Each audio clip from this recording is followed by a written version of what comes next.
శ్రీకాకుళం జిల్లా కాశీబుగ్గలో దొంగలు హల్చల్ చేశారు.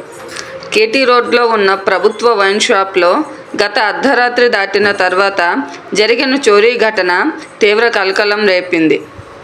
వైన్ షాప్ వెనుక భాగంలో ఉన్న తాళాలు పగలగొట్టబడి దొంగలు లోపలికి చొరబడ్డారు. అరమరాలో దాచిన నగదును ఎత్తుకు వెళ్లారు. శుక్రవారం ఉదయం 11 గంటలకు మద్యం షాపును తెరిచిన సూపర్వైజర్ రాజేష్ మరియు సేల్స్ మ్యానులు అరమరాలో దాచిన నగదు కనిపించకపోవడంతో షాక్ అయ్యారు.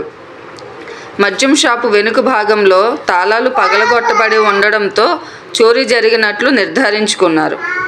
పలాస స్పెషల్ ఎన్ఫోర్స్మెంట్ బ్యూరో అధికారులకు కాశీబుగ్గ పోలీసులకు ఫిర్యాదు చేశారు. పోలీసులు సంఘటనా స్థలానికి చేరుకొని దర్యాప్తు ప్రారంభించారు.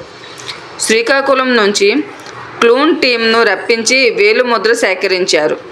చోరీ ఘటనపై కాశీబుగ్గ పోలీసులు కేసు నమోదు చేసి దర్యాప్తును చేపట్టారు.